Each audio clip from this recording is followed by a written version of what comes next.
Na uniambie kama kuko watu.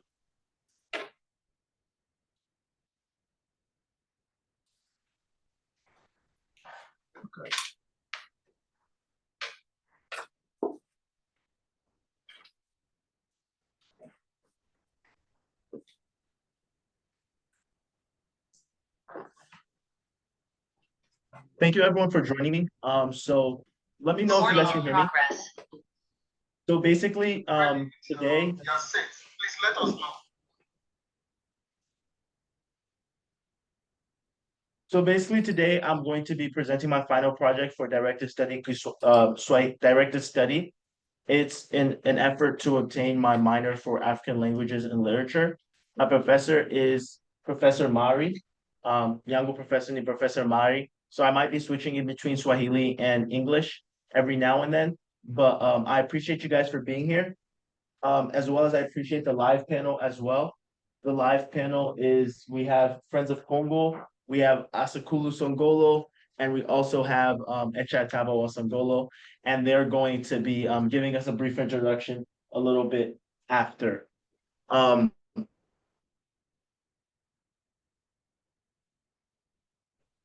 we're gonna go to this film.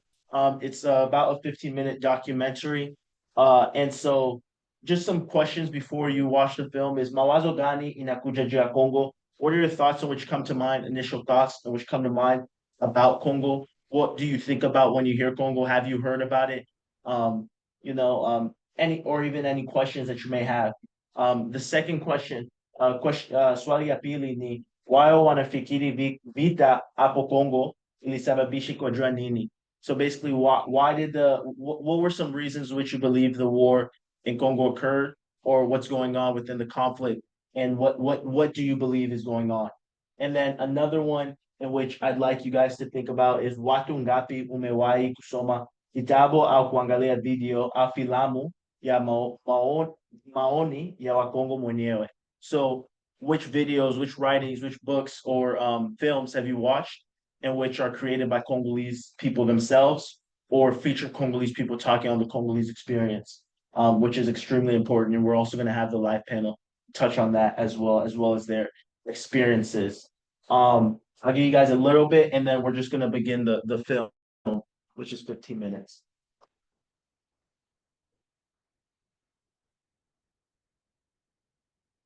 And muniambie kama munaweza kusikiliza filamu. Or let me know if you guys can hear it. Can you guys hear it? Not yet. Okay. No? No, not yet. Oh, okay.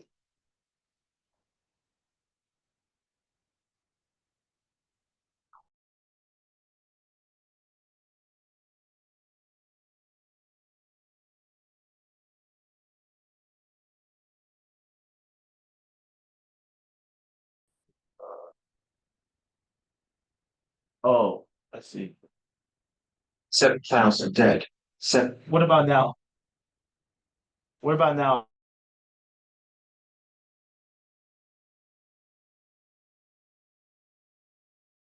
So Democratic what about now? Munaweza kuisikia? Can you guys hear it?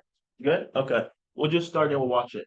Republic of Congo. In the middle, steep jungles, fighting passionate war for control of the Democratic Republic of Congo. Fighting has erupted in the east of the Democratic Republic of Congo. Move to Central Africa now. M23.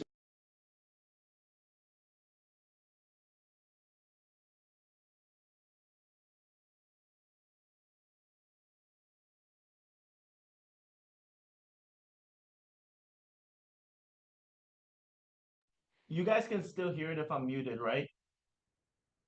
Oh, you guys can't? No, Okay. no, we can't hear it if you're muted. I will not mute. I will not mute. Sorry about that. Running conflict. Democratic Republic of Congo. Rwanda-backed M23 rebel group has pulled out of peace talks with Democratic Republic of Congo. Let's talk about one of the longest running conflicts in the world. Watu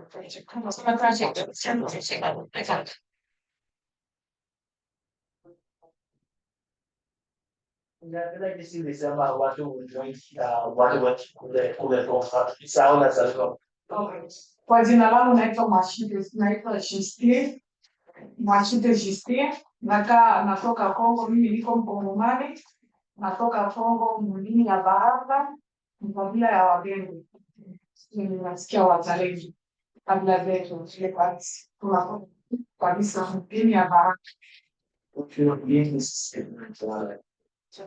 Ya, mimi mwenyewe nimefanya interview mtoto wa baba yangu mdogo. Ndio anataka kufanya interview, anapenda ajue sisi tulitoka kwetu na kwetu tulikuwa. Tuambie kidogo cha jinsi mnaliwa malezi yako nzuri kwa kazi. Mimi nilizaliwa familia kubwa tu, tunaitwa bwana wa kibao.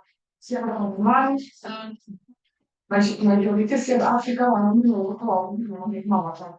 Na tulitumia maisha mazuri sana, tulikomboa kijana kwetu.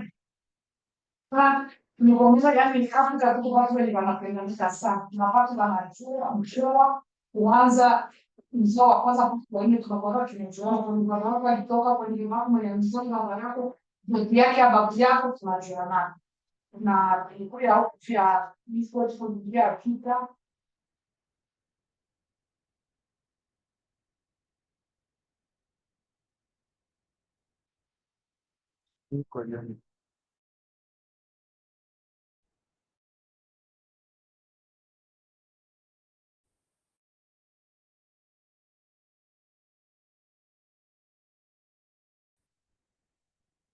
pale Mali. Tulikuwa Ni mzaliwa wa Congo, Democratic Republic of Congo. Nimezaliwa pale Malicha. Malicha iko mu province ya South Kivu na mu territoire ya Fizi na groupement ya Abalala na village yangu ni Malicha. King chief wetu ni Bwana Nyembo, ni Nyembo wa groupement ya Balala. Silisomea Fizi, nilifanya masomo ya maendeleo ya vijiji inaitwa ISDR Bukavu. Nimemaliza pale, nimetumika na Caritas development mu diocese ya Uvira. Nilikuwa niko nakaa Uvira. Jinsi nimesema watu wengi kule Kongo sauna saliwa kwa hadi matimai. Unasema hiyo kizazi cha kwanza unajua baba yangu na kwenye mama yake sasa nitokea wana ndio wanapenda na huko mmoja huko hiyo baba sio wewe unaniita niko dada yako sasa na vile ndio tunajuana hivi na wanini kuja Marekani. Na ulikuja na nani? Ya, mimi hapa Marekani nilikimbia vita kwetu Kongo, niliingia vita 1996, vita vilikuwa sana, watu walikufa sana. Ya, nchi yetu ilivamiwa na Wanyarwanda. Sisi tuko mapani na mpaka hivi wanazidi kuvamia nchi yetu. Na wakati tulikimbia mapori, watu walikufa walivamwa, mpaka tukapata milioni siku tatu bila mkuu kunahangaika. Mpaka tukabakia kutandalika tukakama kubote tukakia Tanzania ikatufika tukaitoa Mkembi na kulikuwa hata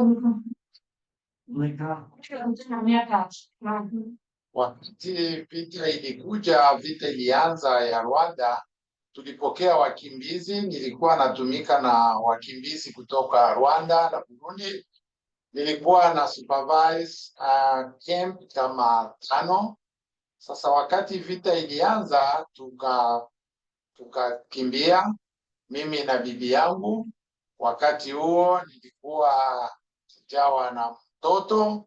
Tukakimbia hadi tukaenda mpaka Zambia. Zambia tulienda mpaka kambini, kambi inaitwa Maeba. Tulikaa mwaka mmoja Maeba. Alafu tulikuja kukaa Lusaka. kutoka Tanzania nikaenda Mozambique. Nilikuwa Mozambique ndio kwa nini kimbia. na wakati akafanya verification familia nikamfuata kule Tanzania Mozambique na tukapata resettlement tukakuja kuna hapa Marekani. Alifariki hapa Marekani 2015. Maisha waje mita. Kusema maisha ile inakuwa ni swali kubwa, lakini kama nataka kusema kwa kifupi, maisha ilikuwa kama maisha ya kawaida. Kuna wenyewe walikuwa wanafanya biashara, kuna wenyewe walikuwa nafanya kazi ya maendeleo, wenyewe walikuwa wanafanya kazi ya wavuvi ya kuroa samaki, na kuna wenyewe walikuwa wanafanya kazi ya kufundisha, na wengine walikuwa na kazi mbalimbali, wengine walikuwa wanatumika makazi ya office. Sasa kukimbia ulienda uikaa Lusaka?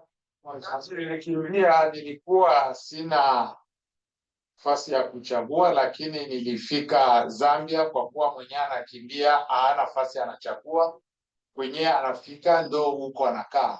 Ulikuwa nafanya kazi gani kule Zambia? Zambia kama kawaida, mkimbizi utafanya kazi gani? Kazi tulifanya uchuuzi kidogo kidogo, kwa kutaka ya kula, kwa kupata chakula na kwa kupata nafasi ya kulipa nyumba. Tulifanya uchuuzi kidogo kidogo ya kawaida, mimi na mke wangu.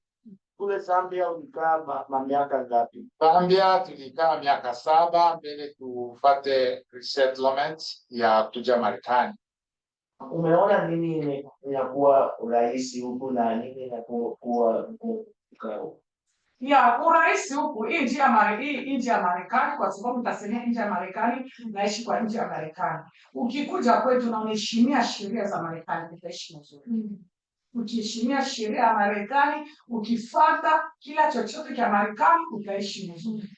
Lakini ukienda kinyume ya sheria ya nchi, utaingia matatizo, kwa sababu ukiishi kwenye hakuna kwenu, unaishi na unafuata sheria za nchi.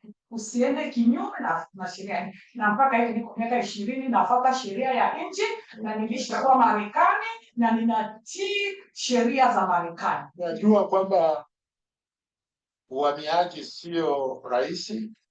Kwanza una tofauti nafasi unayoishi, unafika mumila ingine, ile ni magumu, lakini kizuri ni kwamba huku watoto wanapata kwenda shule, na sisi vile vile tunapata kazi na tunapata mishahara ya kuweza kujieneza kwa kula na kwa kufanya shughuli zingine. Kongo kwa sasa, hata zamani, magumu ni fulani na inakamatana na pato ya pesa.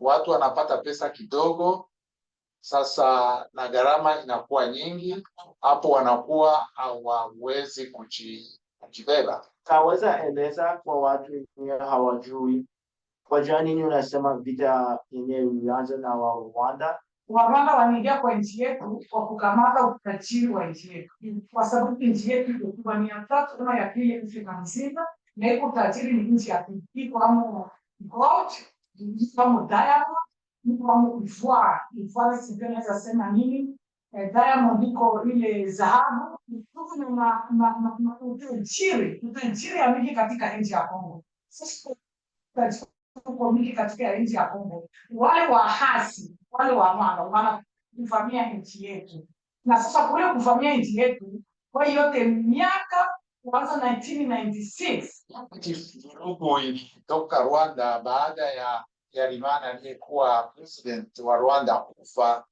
aliyekufa tarehe 6 mwezi wa 4 1904. Wakati alikufa Habyarimana, watu walianza kukimbia, watu walikimbia wakakuwa wakimbizi Kongo, na baada ya hapo serikali ya Rwanda, na wakati kulikuja vurugu, kunaanza ingine vita ya kwanza ilikuwa Rwanda inapenda ivunje zile kambi zenye zilikuwa mpakani mwa Kongo, kwa kuwa walikuwa wanashutumu wakimbizi kuwa wanakwenda kufanya fujo Rwanda.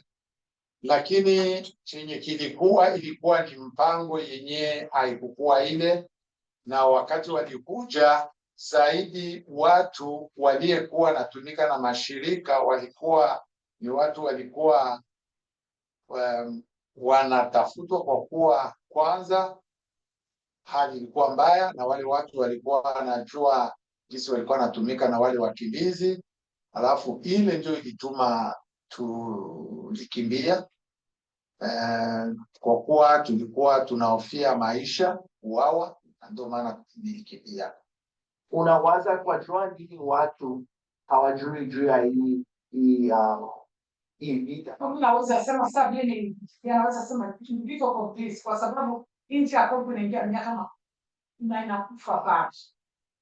Tuko mamilioni ya watu inakufa, lakini hawayawahi kusema Kongo inakufa bado hivi, na wanasema kama vile nilivyosema, unajua hapo unaacha mlango wazi, watu wanaingia na wanaingia, lakini kama unafunga mlango, watu hawataingia, watakuja kuonga, na wakati wanakuja kwa kuona vitu hata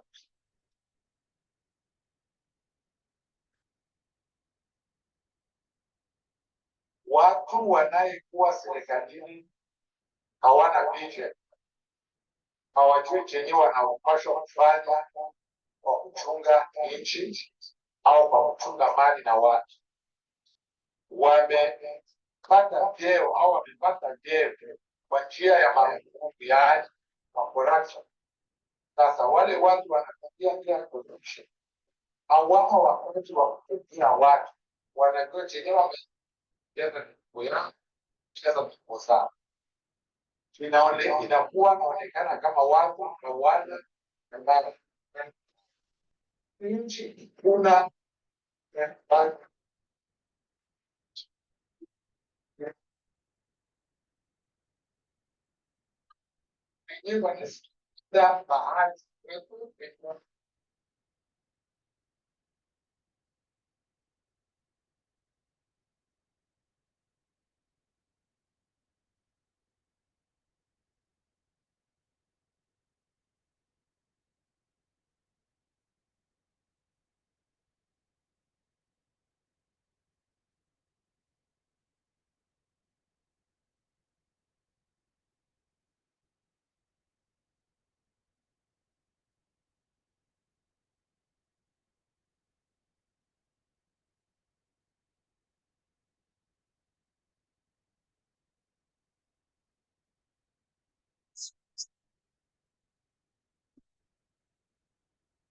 sawa, kuna maendeleo msingeja kadhaa tungekosa kula, kwa sababu kila wakati nchi yetu inakujua, nchi yetu tunafanya hivi, nchi yetu pia tuna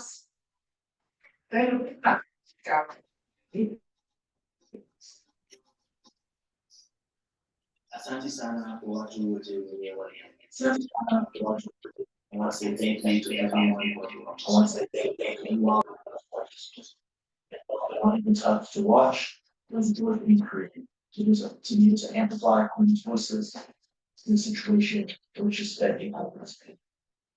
And whether it be Queen's issue, whether it be another issue in any bit of the world, it's important that we hear the stories, not only from others who are speaking on it, from people who are threatening.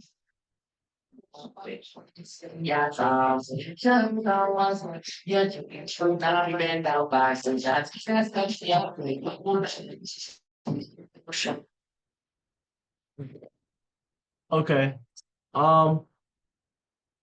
Asante, hold on, I want to show my, oh, can you guys hear me? I can't hear your response. Oh, I need to see that, right? I can hear you. You can hear me? You can hear me? Can hear you I fine. can hear you. I Okay. can hear you. Hey, sounds good. Sounds good. Um, so thank you. I want to also say for the people who are watching this, past watching this after it's been done, it's the on the YouTube channel More Monga, which is MoreMonga. You can search that up into YouTube, and this video will be up if you had any trouble listening to this. Um, so I guess some immediate thoughts and questions. I guess since we don't have any people inside here, I want to ask before the panel introduce themselves, I guess do they have anything to say about the film or anything that was interesting to them that they want to bring up? Or come on, napenda kitu walimu. Labda mnanisikia? Can you hear me? Papa, Okay. you're muted, but anasema Yeah. tuna- Yes, tunakusikia tano kwa tano. Asante sana. Kwanza nataka kuwashukuru. I'd like to thank you. Wewe unaweza kutafsiri. Kuwashukuru kwa kuweza kumsaidia Munga kutengeneza huu mradi. I want to thank you guys for helping Monga complete this film or complete this project. Ni muhimu sana, kuna umuhimu sana wa kusikia sauti za watu wenyewe wakisema hadithi zao, kwa sababu mara nyingi tuna watu wengine ndio wanasema hadithi zetu, lakini tukiwa tunaweza kusema hadithi zetu sisi wenyewe na watu ambao wameathirika na vita kama hivi, ni muhimu sana. Hatuwezi kukaa kimya na watu wengine ndio waseme kuhusu sisi. Sisi pia tuna macho, tuna uchungu, tunataka kusikia kutoka kwa watu wenyewe. It's very important for people to hear our stories from the people which are actually impacted, the people are actually affected. Thank you so much for it. It's very important even to hear these stories about Congolese people. We have our own eyes, we have our own ears, we have our own bodies, and being able to speak our stories is very, very powerful. Asanteni sana, na labda nina swali moja tu kuwauliza. Nitauliza baadaye. Sawa, Okay. sawa. Asanteni. So aso kuna kitu yenye unapenda sema aso? I like the film. I think I enjoy the fact that it ties family history. And I think it could definitely be expanded on. And more people from the region who have family who are now in the States or who now live in the States but have long histories in Congo, being included would really help expand the narrative and share about the deep-rooted like traumas and displacement that's happened due to the war. No, most definitely. And Friends of Congo, I want you also to chime in. But yeah, that's a good point, Aso. Iyo ni Jibo Missouri. Because I don't plan on this isn't a complete documentary. Hopefully you guys could maybe even tell in a sense that it's rushed. And what do I mean by it's rushed? Documentary should also have scenery of the place. It should also have people who are also at living in that current area. So hopefully in the future nearby I can keep just working on this documentary and just keep fledging it out with more responses from people who are there and other people. Friends of Congo, do you want to give a little quick what you thought of the film? And do you have a name I can go by? I just keep Oh, calling I'm you. sorry. Let me I'll see if I can fix that. No, it's fine. It's fine. It's fine. Maurice. Maurice Carney Okay. with Friends of the Congo. Yeah, You can hear me okay? Yeah, I can hear you perfectly fine. Do you have anything you want to maybe add or share of what you thought? Well, I think it's good to get a brief testimony. I appreciated the historic accounting of at least the origin of this 30-year war of aggression and plunder against the Congolese people. So I felt the testimony was was very much on point, and it sets the ground for discussion as to what some of the solutions to the crisis may be. Most definitely, and we're gonna get right into that. Also, so next, you can say something, Mr. Songolo. Do you have any immediate thoughts? Yeah. Sorry. Can you hear me? Yeah, tunakusikia. Okay. I want just to say thank you for putting this together, even if we didn't have much time. And maybe another thing could be good. It would be like a question, open question, like somebody who start the story. What do you know about Congo? And tell all the story. But I think was a very good one. And what I wanted just to add in this, Congolese have to know about the war in Congo has a 3 steps.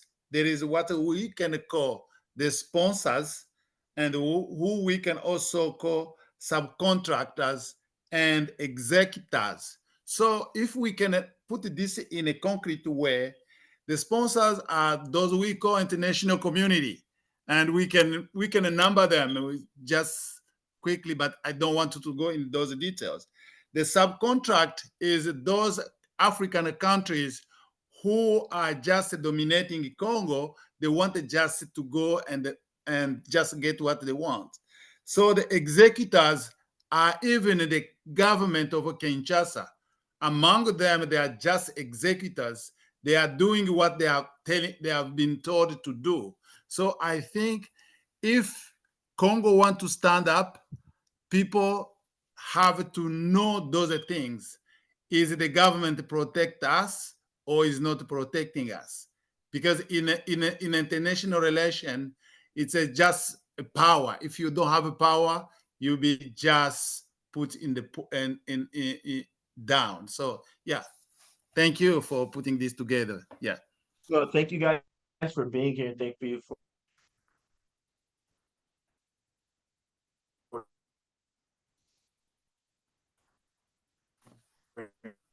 your responses.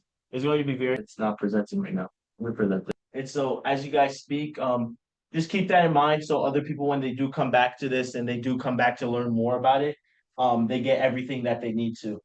So for the live panel, our live panel is already here. Asakulu Songolo, he is the founder of Congo Peace Project, and he's going to be a current graduate in about 1 or 2 months of Stanford University. We also have Friends of Congo, a 501c3 organization based in DC, Washington, DC, in which conducts multiple operations in Congo and assists the people of those areas in which are affected. I apologize for not putting the full name of my father here, but it's Echa Tabo Dino Wasongolo. He was a former refugee aid worker within the Diocese of Uvira, and now is a current community organizer with Village Gardens. So I apologize if I didn't get everything correctly for your guys' introductions, but I would like y'all to give me 2 to 3 minute introductions, a little bit about maybe even what I touched on here, but also just about how you guys are connected to Congo, what you guys do, and anything else that you believe is important for people to know, which will be watching this. So we can just begin in order if you want. Aso, you can begin. Hi everyone, my name is Osakulu Songolo. Speak up a little. As it says here, the founder of the Congo Peace Project, soon to be renamed after the fashion brand that I started. It's going to become an extension or a foundation of the fashion brand that I started. My brand's called Lo Ondo. I designed clothes that speak to the history, culture, tribal identities present across the Democratic Republic of Congo. Yeah, I'm a student at Stanford University where I am currently. I will be graduating in a month and a few days from Stanford University with the Bachelor's of Arts in International Relations. My specific focus is in Africa and then energy Energy, environment, and natural resources. It's a long acronym. But yeah, so I'm very excited to be here and look forward to the conversation. I actually traveled to Congo in August, so I was Yeah, I there. was wanting you to touch on that. Yeah. I was there a few months before the conflict erupted. I was in Uvira, Bukavu, and Goma, all cities that are currently now occupied by M23, which is Rwanda's proxy in the Eastern Congo. So happy to talk more about that. Thank you, thank you, thank you. And Mr. Maurice, right? Did I get that correctly? Yes. Could you give us maybe a 2 to 3 minute introduction? Give us maybe a little introduction about background about yourself, and then also a background about your organization as well. Because you are representing them, and then yeah. Sure, my name is Maurice Carney. I'm one of the co-founders of Friends of the Congo, currently serve as the organization's executive director. Friends of the Congo is a Pan-African solidarity institution. We're based in Washington, D.C. We've been organizing frontline groups in the Congo for almost 25 years now, with two main aims. One is to raise global consciousness about what's transpiring in the country. And we do that through a series of actions. We have what we call Congo Week, which is a global teach-in that takes place the third week of each October. We've been doing that for about 18 years now, where students, faith institutions, communities all gather for a week now since the pandemic has been done virtually. You can find out more at congoweek.org.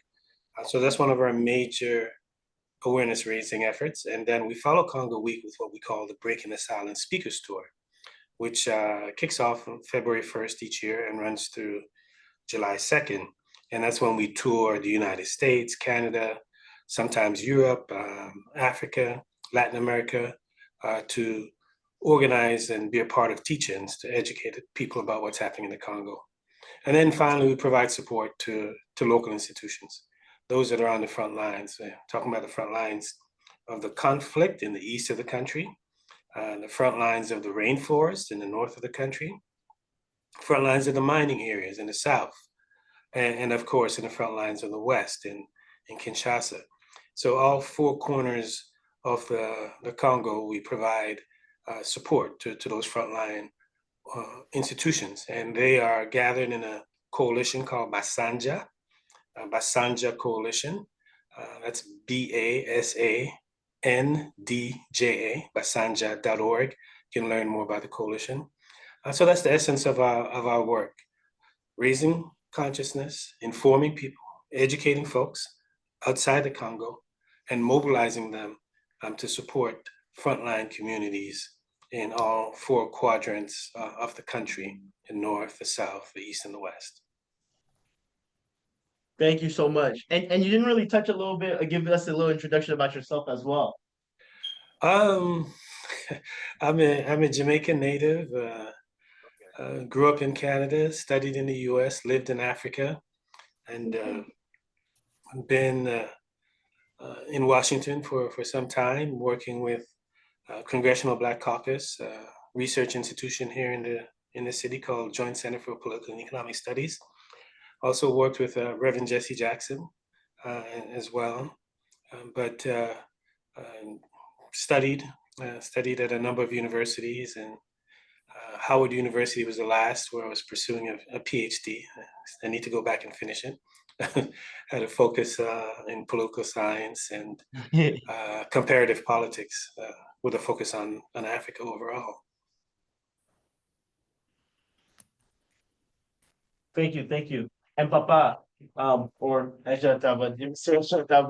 Songolo, could you give us a little bit about just a little introduction about yourself and what you might want people to know about you? Yes, as my name says, so I have meaningful names, so I don't have to go in the details, but I want to appreciate what Friend of Congo they're doing. But here, what I want just to encourage the youth, kama vile chipukizi wa vijana, I think they have to know Congo is in a serious situation. They have to make sure they are fighting for it, and they have to be able to do a denunciation of those people who have been used as not to be, they don't have lack of courage. So the government is corrupted. That I can say, and everyone can see. We can't live in a country where some people can get 40,000, like $40,000, and other people are getting $1 or $8 and having family. And those people feel like it's okay. The senator and those people in a senator and in a parliament, they are getting $25,000 a month. I think we need to raise up our conscience because this is not okay. The situation have to change. Um, as Can you I give us said, it is. As I said, I live in Portland. I started by being a community organizer. Now I'm just like a manager of a no-profit organization working with community in Portland. And also I'm a board member of Growing Garden. Is also a no-profit organization. I'm also a board member United Trade Federal Credit Union recently from February. Yeah, I think I appreciate everything. And I have to say thank you for the teacher. I think is making a good orientation. That is not the end. I think you don't have to end here. Yeah, Monga, you needed to be good to make like advocating for Congo, because the change can't come Absolutely. without people fighting on it. It's like the power of the eggs is what they give the chick. If the egg had the power, it's going to give an egg. If there is no power, the egg is not going to give a chick. So that uh, is just my insight in this discussion. thank you, thank Thank you. you. So I want to give it off to Mwalimu. Ako na swali moja. So my professor has a question. I don't know if it's for everyone. Is it for everyone, the question? Or Uh, it can be for an individual. I have one for individual as well. do you So want to ask yours first? Mine is should, not. should I ask my, okay. Ask So I yours. have an individual question for both of you, for all three of you, you all so we can kick off the discussion. First for Asakulu. So Asakulu, you touched a little bit about your trip to Congo. You've been several times. But I think it's important people to know that you've actually done some work over there. What was your experience like doing some work? Can you hear me? What was your experience like? I saw doing some work over there. Where did you do the work? And is there any? I guess this has been. We have been talking a little bit about trauma, but what were some bright spots in which you had seen, as well as your experience? Yeah, so I traveled to Congo in August of this year, at the mid-August, and I was there until late September with a brief excuse me, with a brief interlude in Kenya. So the trip to Congo was planned first. Initially, I was planning on only going to Kenya, and then I decided to also travel to Congo. So that the arrangements for that happened almost last minute. I connected with an organization there called I'm blanking on the name, but I connected with the 501(c)(3) organization there, Focus Congo. And so I connected with them in Goma. So my family lives in Uvira. I traveled from Uvira to Bukavu, where my uncle lives. From Bukavu, we then traveled by boat actually to Goma, because a lot of the roads and paths to Goma by car are dangerous, not paved, or were occupied or under threat of being occupied. When I traveled to Goma, it was a very sobering experience. At times we were traveling to the refugee. I stayed with my aunt, and at times we were traveling to a refugee camp, and we would see soldiers marching past us and like doing training, like active training, for the army, which, as we know, has low enrollment because our deputies in Congo are paid maybe 50 times as much.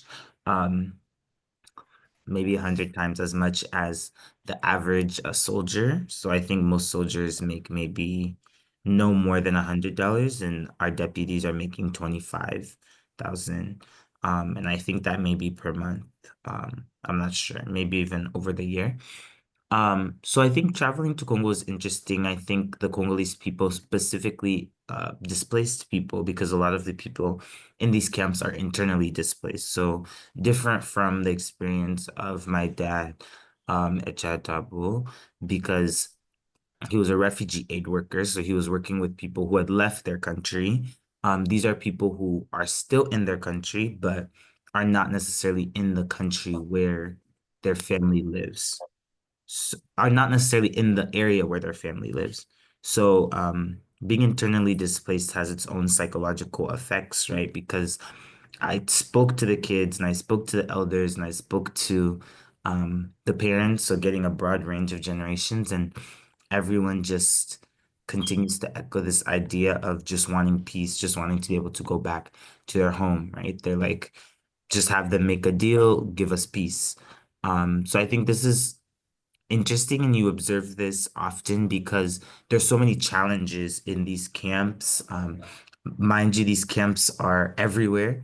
New ones are being created about every month. I traveled to a camp called Shifa Rotunda Lake Vert, and that camp had only been around since May, and there was already nearly 10,000 people there. It's, I think it's exploded and become maybe nearly um 3 times that size. So I think maybe around 30,000 people living there or in that area.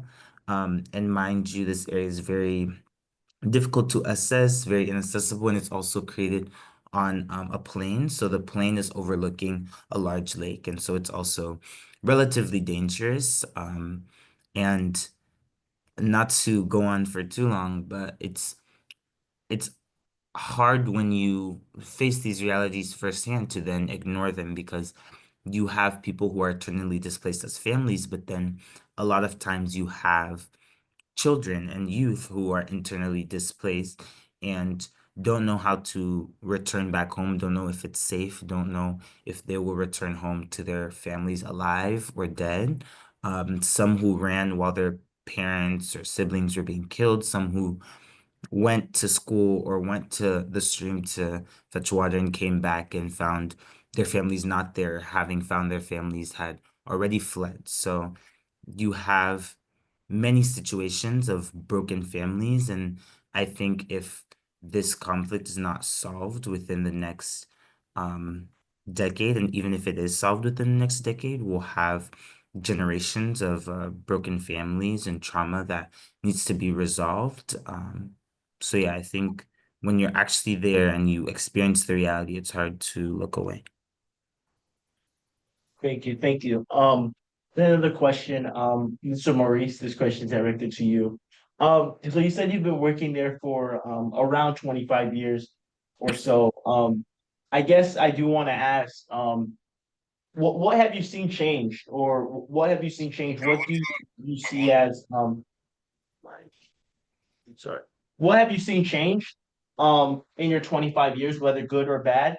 And I guess a little bit with intertwined with Askulu's question, are there any bright spots in which you do see within the Congo or even outside? Sure, sure. With 25 years, what have I seen change?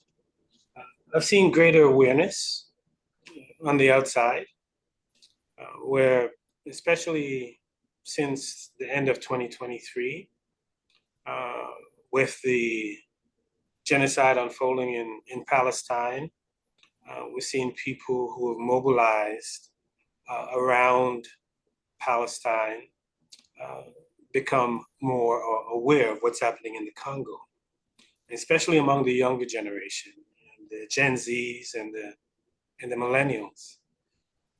Interestingly enough, that awareness has been driven by social media, primarily Instagram and TikTok, which has been positive overall.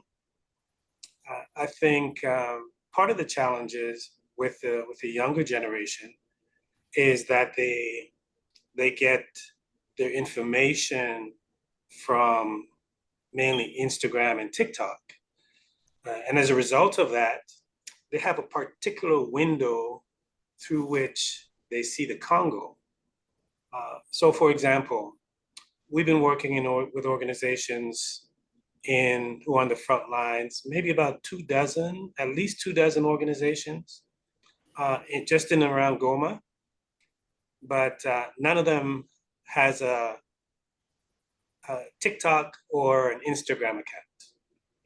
So the young people who are mobilizing, they're not aware of these organizations that are doing remarkable work and have built institutions that are sustainable in and around Goma, whether it's in the period of displacement or not. And it's definitely going to be important that you list out those organizations even right now. I'm sorry. Oh, I said it will definitely be important that you list out those organizations either right now or when you. Oh, when we, sure. just so You know, people are you have Yole Africa, Sauti Ya Mama, Synergie des Femmes, CAFED. There are just so many of them. If you go to basanja.org, you'll see the list of the organizations. So the younger generation who's getting there, they're primarily engaged with organizations that are present on those platforms and virtually oblivious to the other organizations that are doing work on the ground. So although the awareness has increased, it's increased through a particular prism where if you were to ask the younger generation to list the organizations that are doing work in the east of the Congo, invariably they'll list the ones that are most visible on social media, but you would hardly see them list any of the organizations that have been there for decades, local organizations that are doing the work. So that's one particular, and we do our best to try and bridge the gap by, we have a large presence on social media, so we bring those organizations on. I'll give you one example, Justine Masika, for example. Justine Masika, she's an international renowned activist who's been she's saved at least 18,000 women in terms of those who've been victims of sexual violence and have been through her center, the Synergie des Femmes. Her center is located right in the heart of the Bulongo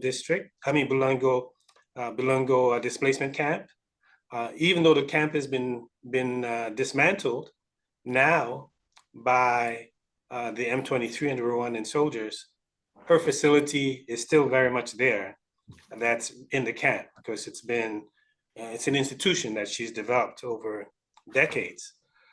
So she heads up Synergie des Femmes, and Synergie des Femmes is a coalition of about 35 organizations that are doing work locally in and around Goma to provide support to women, particularly women who've been victims of sexual violence. And she's written a book about her experience. The book, Women Resist War, is the title of the book, Women Resist War by Justine Masika. And in the book, she has a listing of all the organizations. So so that's an example of, even though awareness has been raised and people are more engaged, they're not fully present to the organizations that have been doing the work for some time. So we try to elevate those organizations so people, this generation anyways, can be present to a broader lens beyond the social media and social media presence. And so that's overall that's positive. What gives me tremendous hope is the organizations that we work with. Take, for example, organization like GOVA, who is in the rainforest, and they're part of indigenous communities that are organizing to preserve the Congo Basin rainforest, not in an effort to combat the climate crisis, but because that's their, that's their home. That's where they go to get food. That's where they go to get medicine. That's where their spiritual connection is grounded. So those organizers on the front lines who have prescriptions and solutions for the challenges that they face are truly inspirational when you take into consideration the forces that are working against them. You have Comité Afro-European, who's in the mining areas in the south, who are rescuing children from the copper and cobalt mines, or working with women who are part of collectives in the copper mines in the Lualaba province in Kolwezi, and providing them with an outlet beyond the mining, setting up mutual aid for them so that they can get health care, and those who want to stay in the mines get equipment and materials that can protect them. And then, of course, you have the range of organizations that I just mentioned in the east of the country. So the agency that's being exercised by Congolese is incredibly inspirational. And that is why, part of the reason why we work to mobilize folks on the outside and direct them to those institutions that are doing the heavy lifting on the ground. And when you see the work that they're doing, you cannot help but be hopeful. I'll give you one last example, right? They're in the Bulengo camp, Yole Africa, who's got, they have 3 facilities. They have one facility in Bulengo, another one in the city of Goma itself, and then a third on Ijwi Island, where they grow food and they do a lot of things. But one of the initiatives that was incredibly undertaken by them is where they trained the displaced women to take pictures through a photography class. And, the women are often filmed and pictures taken of them, and, other people tell their stories. But they were trained to have these cameras, so now they can tell their stories. And they were able to tell a remarkable story through photography, which we captured and placed in a photo display, and produced in a book called Mahundele. So what the women came away with is, hey, no matter how dire the situation is, right? Displaced, driven from our villages, living on volcanic rocks, and cool temperatures, little food, little water, just little access to just the basics. But yet we've been able to reclaim something of ours, which is our story. And we've been able to tell that story through photography. And the displays is shared in museums. We shared it and universities. We shared it at Sukulu's University at Stanford, and produced a book that now generate income and go back to support the women as they undertake small scale projects. So that's incredibly inspirational story. And then we also have the children who work with cobblers and make their own shoes, which is fundamental part of our the philosophy of Basanja. It's grounded in self-sufficiency. So we're not going to look to mobilize people to send shoes to the Congo. Right? We don't want that. Or send clothes to the Congo. We say, okay, these people, there are people who know how to make clothes in the Congo, people who know how to make shoes. Let's support them so that they can generate income, support the local economy, and remain self-sufficient. So those are the inspirational stories that we have. Incredible. want to touch with Mr. Esatabua Songolo a little bit. So as you spoke a little bit, you are a former refugee aid worker, and you worked within that area and region. Um, is there anything, I guess, unique in which you might want, in which is missing from this conversation about Congo, in which we don't touch on? Kuko kitu yenye hatuongei kwa hii maongezi ya Congo yenye iko muhimu sana yenye tuko na isahabu. So is there something important that we're missing from the Congo conversation? You can maybe touch on. Yeah, thank you again for the question. I think what I wanted to emphasize on will be the war in Congo have killed a lot of people. More than 10 million people have lost their lives. I think that have to stop. How that will be, I think, is to raise our conscience. People, especially Congolese, have to know, they have to take out the fear. They have to speak loud about what is happening, but not to be under manipulations. If they are using it to be manipulated, that means those people who are using them, they will be continue putting them down. They have to raise their voice. They have to stand up. And I think from north, south, east, west, they need to come together to say no, no more the war, no more manipulation. I think that would be the best way. And how that will happen have to be encourage people. They have to make sure they talk, and this have to start by the low back. That means from the village, people have to be informed of what is going on and how this have to change. Thank you. Thank you. And we have about like 15 minutes left. So 10, 5. Oh, okay. So we have about 5 minutes left. So I want to touch a little bit on these last two questions. We want to talk about 10. Oh, we're gonna do this. Okay. So 10. Okay. Okay.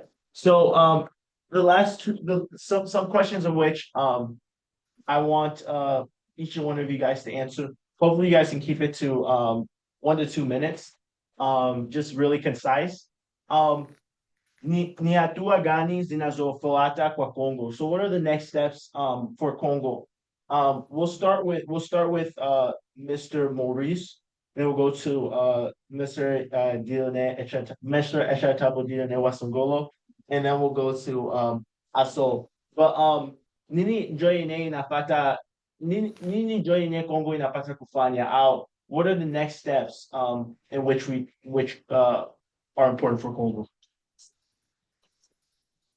Oh, okay. So I wanted to ask them what would be the next steps for Congo? So ni hatua gani zinazofuata kwa Congo?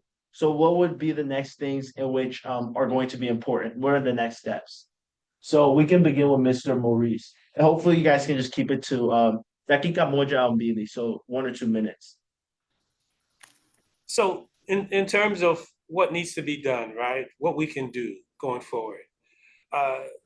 Several things. One, we need people throughout the globe rallying behind the Congolese people, supporting the Congolese people. That means talking about what's happening, inviting folks in to talk about the Congo.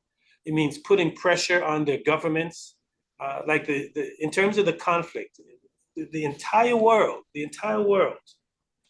as stated in a UN resolution 2773 on February 21st in the United Nations, that Rwandan soldiers must cease the support of M23 and leave Congo immediately without any precondition.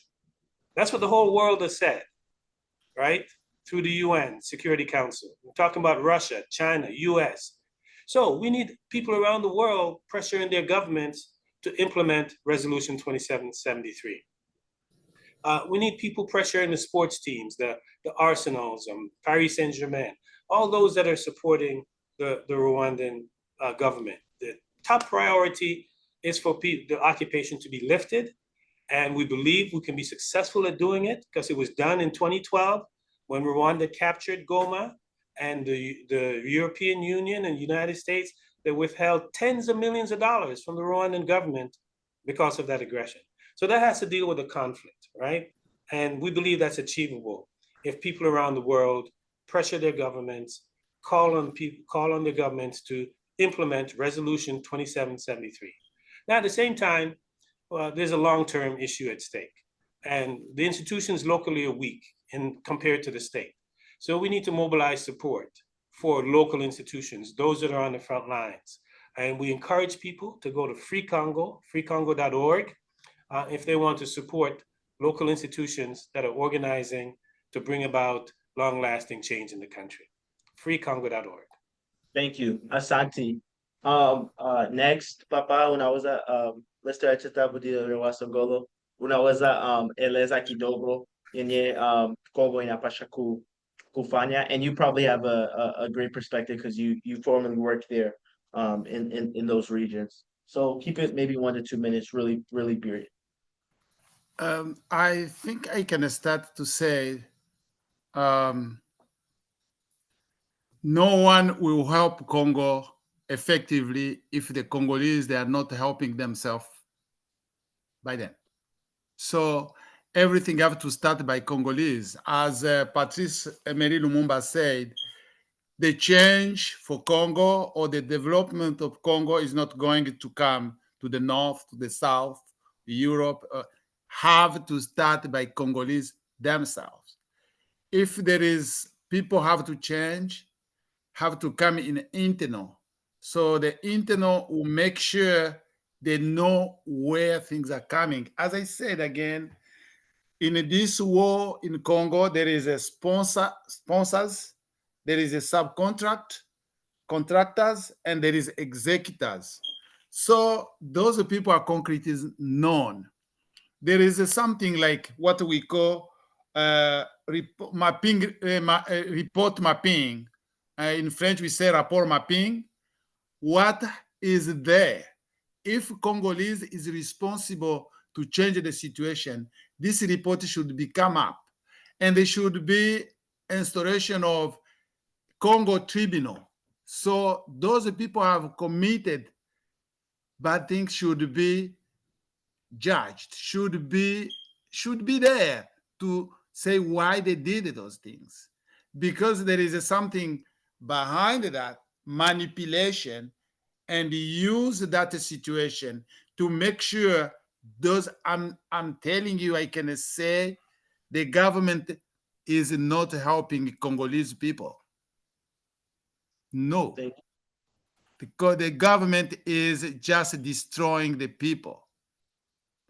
We can see recently they have signed some like what they call agreement between the Congo, Congo and Rwanda in DC, and it will be like going back in May to concretize that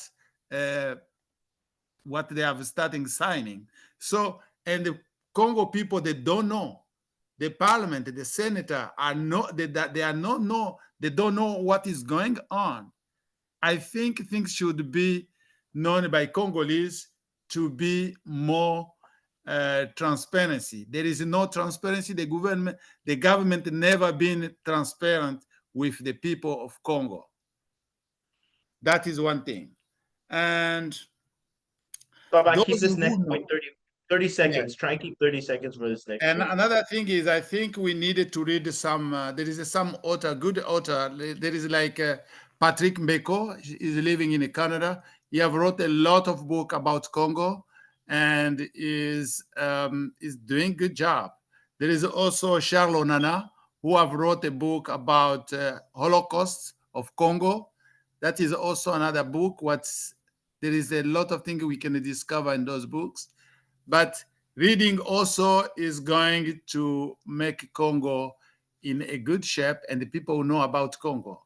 So if all universities in the US can be aware about what is going in Congo, I think things will change. Thank you. So could you keep yours hopefully 1 minute, and then we'll have like 30 seconds for the support and how we can reach all of you. So nini Kongo inaweza kufanya hivi jinsi tushaiua Kongo inaweza fanya nini kufuatilia hii. Yeah, So thank what you we do. for this forum. I'll just compound it. So I think just very quickly, three things that are important to know.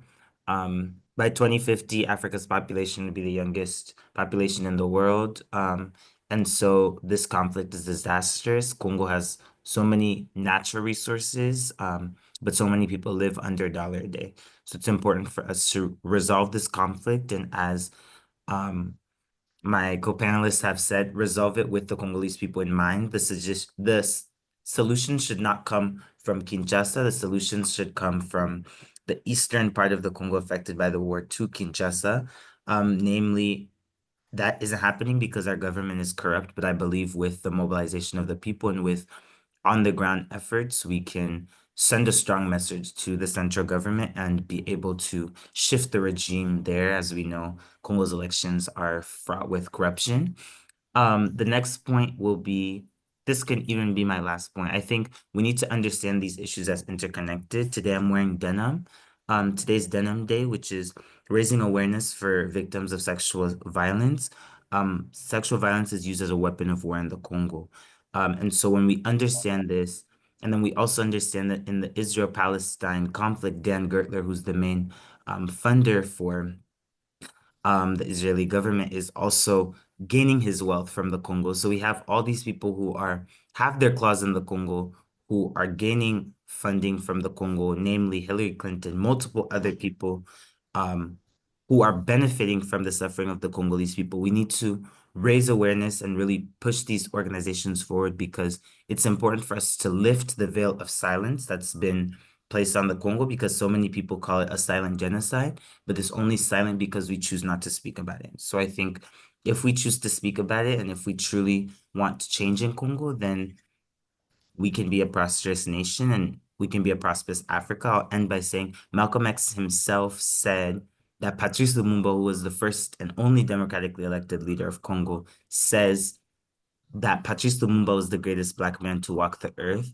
And he also said that it's important that all of our shared histories are rooted in the Congo. And so if we understand this, and we understand that when Patrice Lumumba was killed by a CIA operation, and then Black Americans across the US were protesting, we need to continue to have that sort of solidarity, and we need to bring that sort of solidarity back. So thank you. I love it. I love it. 30 seconds for each one of you guys. Please just give me, how can we support you? How can we support you? Where can we find you? For people who are viewing this a little later. Please, 30 to 45 seconds for each one of you. We can begin with Mr. Maurice. Sure. Encourage people to go to freecongo.org, freecongo.org, to learn more, get involved, join the movement. Hit us up on social media. We're at Congo Friends on Instagram and X or Twitter, Facebook, YouTube, and invite us in, just like you've done, Brother Songolo. Invite us into your campus. Invite us back to Boston. Invite us into your campuses, throughout the country. So like your brother's done at Stanford, so that we can come and speak with you and share with you what's happening and how you can be connected with frontline organizations throughout the country and actually make a difference. Most definitely. And I appreciate you coming on short notice. And if we miss any organizations, please just send it to me, because as I create an excerpt or any links for people to follow, I'll put it in on the website as well. Okay, just go to basanja.org. Basanja.org, Okay. You'll have access to a range of organizations throughout the country. Okay. Papa, could you give us, or Mr. Acheta, wants to go, could you give us 30, 45 seconds? How can we support you? A little bit of that. I think I'll go in the same way as a friend of Congo have said. I think inviting people and also creating more connection because we can't live without connection. We live with connection. We need a power. We have a power, and we need a power outside to make our power very strong. So I think if you can create a like a line with after leaving Boston, something will be there. I think that will be the best, and we can still connect it. The seeds are planted for sure. The seeds are Correct. planted. Correct. Inasema nini ku Swahili? Inaotwa.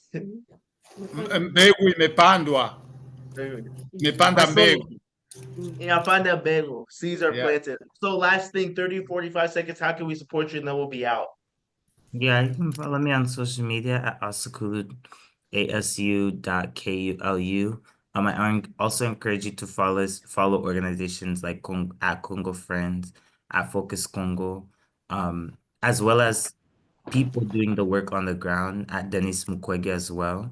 Um, and to just and Panzi Foundation as well, and to just really find ways to support people who are on the ground and giving solutions. There's a lot of organizations that have sprout up and become quote unquote popular, but are not necessarily supporting the Congolese people. So it's really important to follow these organizations that are doing the work on the ground, even under threat from the government and international organizations.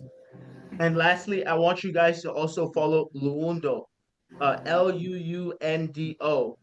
Follow that organization. Can you give a brief, also a quick, brief 15-second description of what Luondo does and what you Yes. do? You've already conducted multiple fashion shows in which you One created fashion full show. pieces. Thank you. I've conducted one fashion show. I'm looking forward to producing a second collection before I leave Stanford University. But Loondo fashion is a fashion brand that I have created, and it is Loondo means love in Kibembe, which is my family's tribal language. And the goal is to showcase the history, culture, and tribal identities that are prevalent all across the Democratic Republic of the Congo. So hopefully, And what once was the the top first fashion collection? What was the first fashion the collection? first fashion collection was called Emo Collection. The next collection will also actually be focused on independence in the Congo and the history of independence in the 1960s and that sort of fervor for freedom. And so remind them how to spell it to find you. Loondo, so it's at loondo.official, LUUNDO.official, OFFICIAL. Thank you. Okay, sounds great. Sounds great. I appreciate you, School Songo. I appreciate you, Mr. Echitabadi and Wasangola, and I appreciate you, Mr. Maurice. I'll give you all a round of applause. Thank you for that coming on short notice. And thank you. And I'm also this is going to be uploaded on the African Studies Center. So if anything that you guys missed, please send it to me as I summarize it. Thank you. Thank you. Look forward Okay. to continue building with you. Thank you Thank all. you. Enjoy the rest of the day. Definitely. I need to come out to DC. Yes, please. Thank you.